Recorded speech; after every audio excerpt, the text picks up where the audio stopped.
Today we've got Andrew Klemencic on the AccenTraining Podcast. This is a former boss of mine. He's taught me a lot of leadership skills, and I'm really happy to be able to bring him on here today to share everything he's taught me with you folks as well. So welcome on to the AccenTraining Podcast, Andrew, and tell us about yourself a little bit.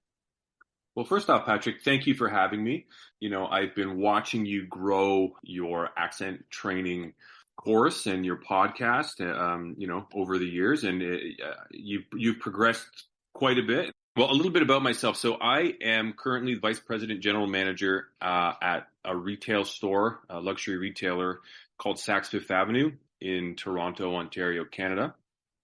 Saks Fifth Avenue is part of the Hudson's Bay Company, which is North America's oldest incorporated company. We've been in business since 1670, so quite a rich history. I've been with the Hudson's Bay Company. I just celebrated 20 years. So started my career as an asset protection investigator, which is essentially retail security. I progressed in that particular department for a number of years. And then approximately 4 or 5 years ago, I transitioned into operations. So retail operations, which is essentially, bringing things into the building, setting them up in the building, shipping things out of the building, essentially anything that doesn't involve selling. When you think of a retail store, did that for a couple of years, and then most recently moved into the general manager role, which is essentially overseeing all of retail operations for a large-scale department store. So that's where I am right now. That's incredible. So you're definitely the guy to talk to about moving forward in management and the corporate environment, I imagine. Yeah, certainly I have, a lot of experience in hiring people. I have a lot of experience in getting myself promoted. So yes, I think I do have, some of the essential skills, or at least certainly some experience in those avenues. Yeah, what you were just saying right there. So this brings to mind a conversation you and I had once years ago. There was a guy on our team who is, to me, he seemed like, a senior member of the team. And I had always just looked at him as a leadership role or some sort of manager, supervisor position. And you said, no, he's just a regular guy, like, regular, asset protection, person, just like everyone else. And it just, something that you had mentioned about that he had never come in looking to take on a management role, looking to lead other people. So that really opened my mind to the fact that, it's not just about showing up to work and one day somebody comes and puts a new hat on your head and says, hey, you're the boss now. You've got to show that you want to rise into that position. So can you give us some insights of what it takes for people to rise into management positions? Yeah, absolutely. I think, your point there, Patrick, of consciously deciding that you want to grow and progress is critical. You have to decide that you want to take the next step, move forward in an organization. You have to let people know that you have this interest as well, so that they can guide you, they can help you to achieve that goal. So I think, certainly that's the first step. And then from there, it's all about learning, soak up as much as you can, take on extra tasks to help grow your skill set, do things that you've never done before, do things that you might not be comfortable doing. Because doing the things that are uncomfortable, that is where the growth happens. If you're just doing the same thing over and over and over again, you will not grow. So you have to do the stuff that's hard.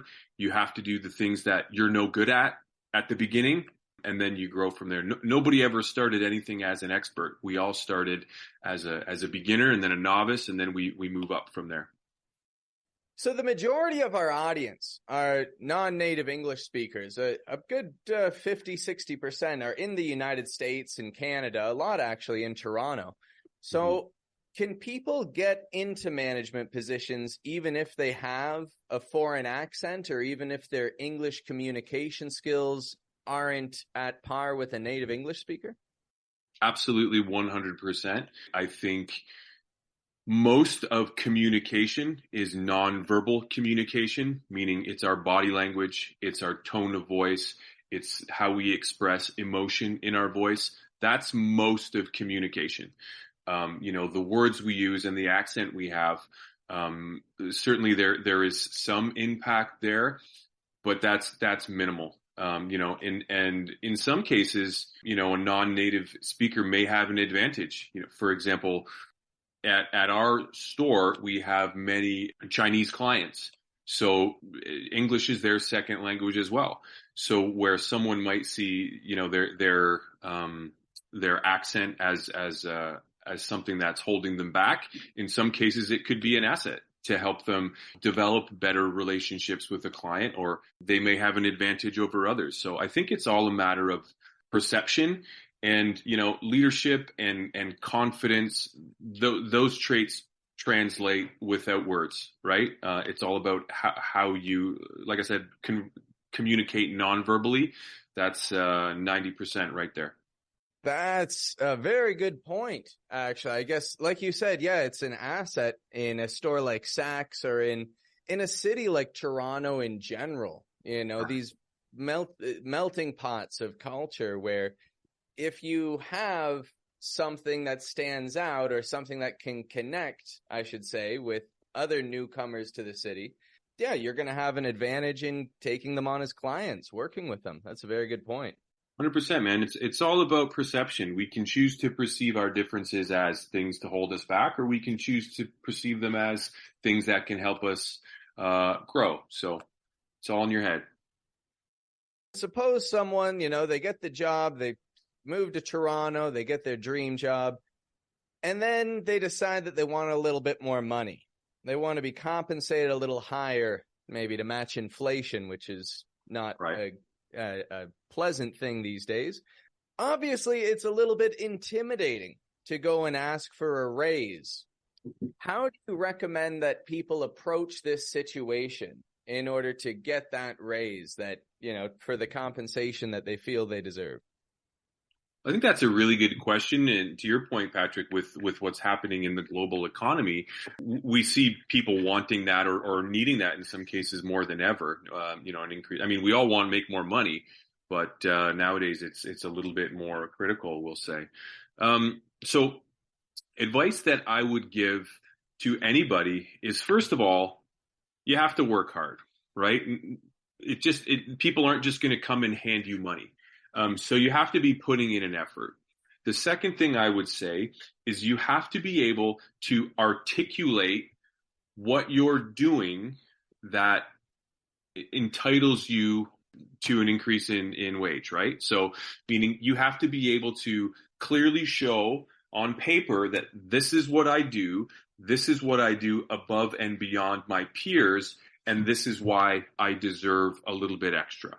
So I think that's very, very important. And again, I coach my associates or folks that work for me. Don't just come into an office and sit down and ask for more money. You need to have the why behind it. You need to prepare. And again, that's going to show how much you care. That's going to show how thoughtful you are about the company, right? So it's not just all about me. It's about, hey, this is what I do. This is what I do for you. This is the value that I bring to the table. And, this is what I'm looking for in terms of an increase. The other thing I think is important is to not be discouraged if the answer comes back as no, because you never know when things change, when things grow. And much like letting people know you want to move up in the company, letting them know that you're looking for an increase in salary, that puts, let's say, the bug in their ear, right? That helps them remember you and remember that you're looking for further compensation. And down the road, leadership in whatever particular company you're working for may remember that and kind of help push you along, especially if you're a hardworking individual. Okay. So just to summarize your points there, you're saying like literally put pen to paper, write down for yourself the why you deserve a raise is I want a raise. Everybody wants a raise. So you have to go in with I want a raise because I'm going above and beyond, because I'm working harder, because of XYZ. And not to be discouraged by a no, because that no still means that you had their ear. They're thinking about you now as the guy or the gal who's looking for a raise. Absolutely. And, I think this, just to add on to your point there, Patrick, you could end that conversation if it turns out to be a no with something like, okay, well, what would you like to see out of me, or what can I do differently so that when the company is considering pay increase, what can I do differently so I best position myself in the future to receive an increase? Okay, so you hear it right from them. Like, exactly. Directly. You find out what you're doing wrong and what you can change to get that. And then absolutely. Okay.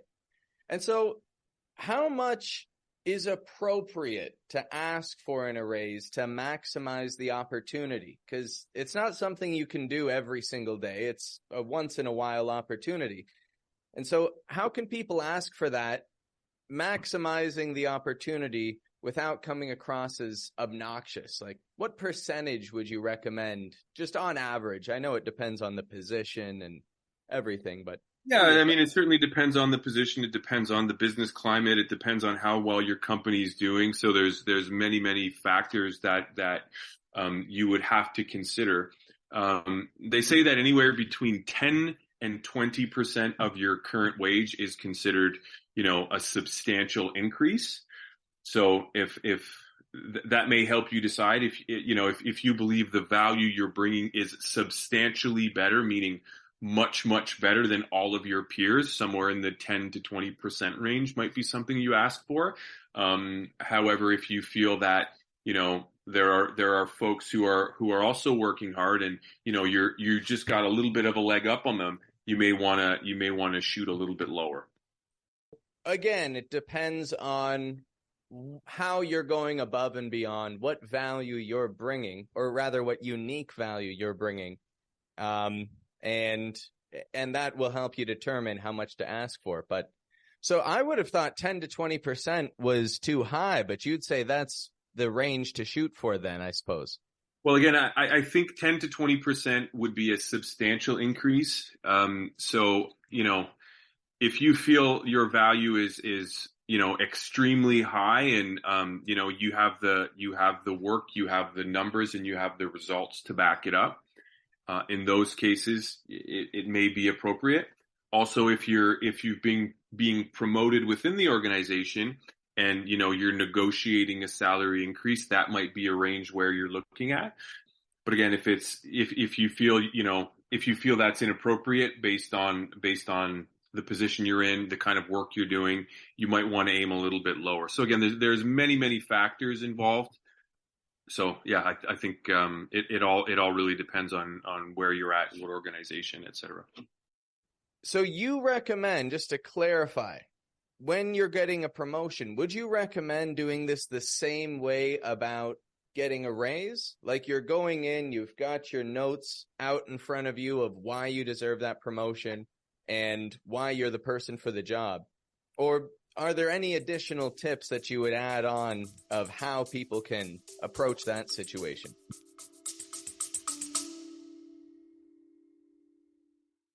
Folks, this is just a quick message to remind you to subscribe to the Accent Training Podcast. If you haven't already, you don't want to miss a second of this accent training experience.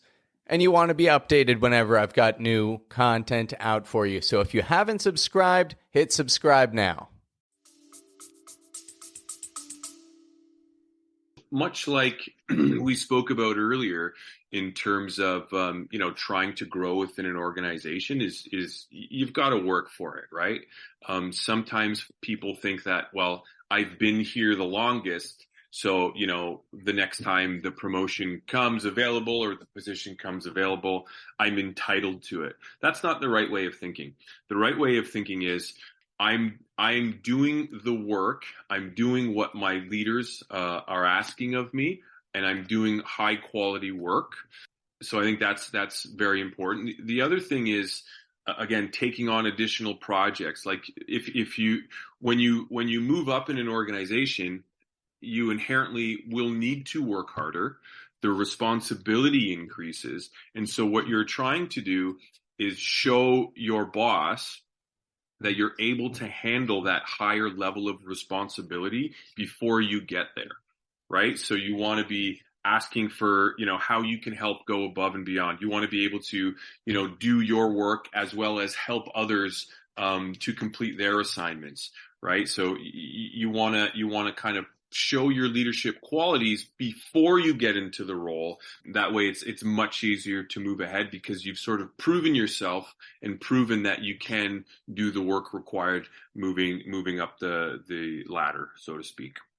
I like that point right there. Prove it ahead of time. It's just different words of something that you've already said, but it's a very powerful statement that you're showing that you are the person for the job by showing that you're capable of taking on the workload and more and helping others complete their work. Absolutely. And I think the other thing is when you're in an organization, it's so much easier to be promoted than when you're applying for a job, right? Because the leadership, the company, they know who you are. They can see your work. Whereas if you're applying to move into another company in a leadership role, you're very much depending on the interview process and, maybe word of mouth or how you can show up to that interview or in a few social settings. Whereas when you work within a company, it's much, much easier because you have, you know what they're looking for, the company culture, and you're able to do exactly what's required to prove that you've got what it takes. I like that you say that. It's easier to get promoted than it was to get the job in the first place. So you got the job. That means now you've got the chance for the promotion. Everybody without the job doesn't have the chance. And so regarding promotions, getting promoted in the corporate environment or any environment, what mistakes or bad habits should people avoid doing if they want to get promoted? Because there are bad habits things that are just habits in certain cultures, which in the Canadian or American culture are seen as bad habits. For example, here where I live in Mexico, people are late to everything. It's just the way of life. If you're hanging out with these folks, you're going to be hanging out, for the first half hour waiting for them. So what would you say? I mean, of course, you don't want to show up late to work, but so what bad habits can people or should people avoid or make sure that they're not committing if they want to get promoted? Yeah, I mean, that's a great point. I mean, you want to be on time for things. That's just a basic standard. You want to be on time. You want to show up to work presentable, meaning you're dressed well. You look good, meaning your hair is cut. You're showing up as the best version of yourself, right?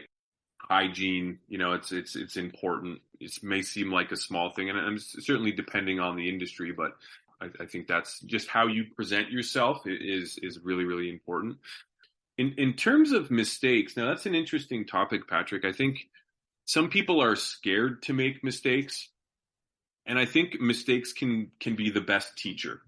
So, if you're doing something that you've never done before, there's a pretty good chance you're going to make a mistake, and that's okay as long as you learn from that mistake and you don't repeat it, right? So it's sometimes you'll do something and, the boss will come and say, hey, you did that incorrectly. This is the appropriate way to do it. Or, that ended up costing us some money. Please make sure you correct the behavior. I think the most important thing in those situations is you own it, meaning you admit that it was my fault. You take ownership of that mistake and then you correct it. So you have, you learn, you don't continue to repeat the same errors over and over again. I think, those are really, really important because again, we're all human. Nobody's perfect. Mistakes happen, but it's what we do after the mistake that really proves who we are as a person and, in a company as an employee. That's the critical piece right there. So mistakes are good because, like you say, they're lessons. It's not a bad thing to make mistakes. There's no well, I guess there are fatal mistakes, but Yeah. But those are few and far between in the workplace, hopefully.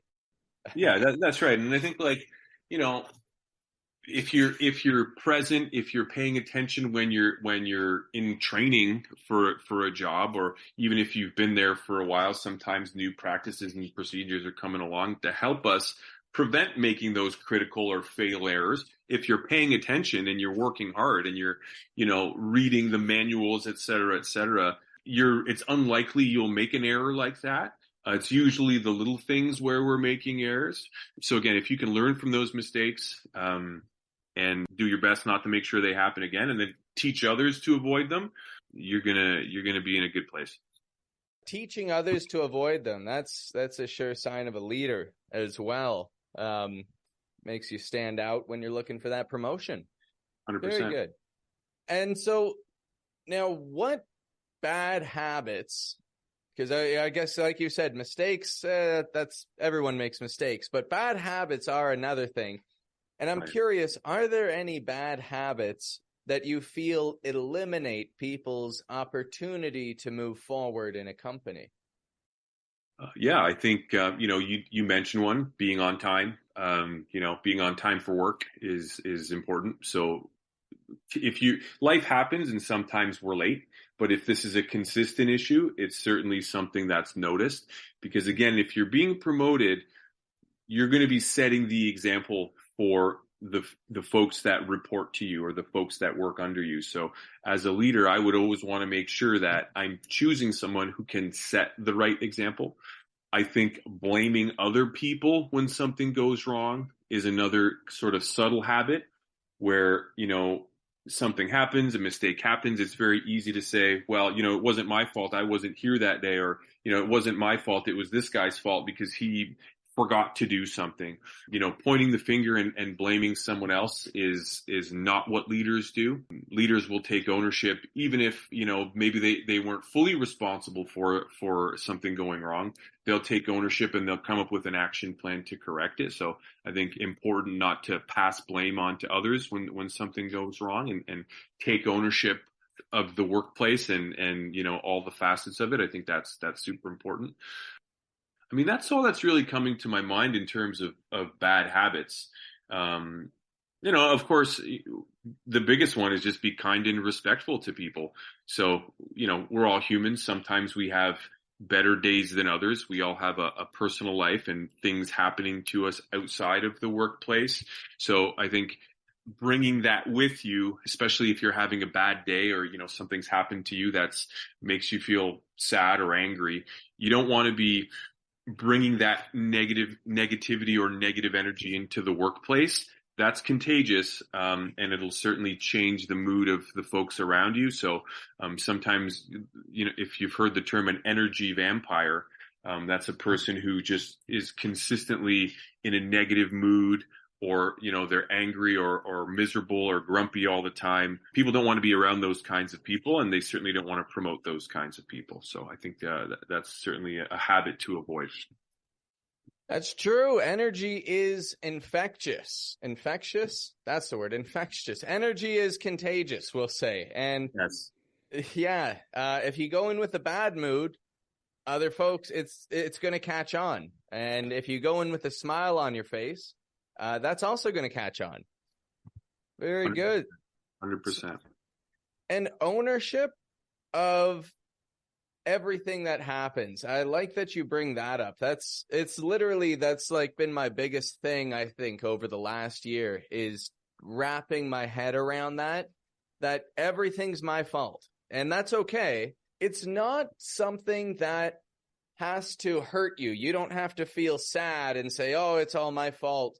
Things are going poorly. No, it means that you have power. It's really an empowering statement to think everything's my fault. You're saying I have control. I have influence over the world around me. And if I pretend that I don't, things are going to go poorly. But if I if I engage with that influence and if I impact the world around me, I can see a lot of good change, and you can create a whole new world having that attitude. Very Patrick, good. you took the words right out of my mouth. It's taking ownership of your life is empowering. Don't let life happen to you. Go out there and make something happen. And I think when we change our mindset in that way, doors open up for us. Things become easier. People are attracted to that kind of a mindset. So it's certainly helped me in my life, in my career. Absolutely. That's one of the habits of the 7 habits of highly effective people. It's to be proactive, not reactive. So it's, taking control. We can prepare for a lot of things, and that way we don't have to feel bad. Things are our fault, and it'll be good things happening. Well, I've got one last question for you, and then we'll get to wrapping things up for today. Do you have any final tips on corporate communication that would help our audience improve their standing and their confidence in the workplace? Any final thoughts on that? Yeah, I think we should never stop learning. So I think by somebody simply getting onto this podcast or plugging into your podcast here, Patrick, and improving themselves, you're taking a step in the right direction. You have to continue to learn. You have to continue to analyze where you have opportunities. So, if you feel that your spoken language is something that's you can be better at, well, then you got to practice it, right? If you don't, you're certainly not going to get any better. So I think in terms of corporate communication in general, life in general, look at where you need to improve yourself, work to improve yourself, even if it's just a little bit every day.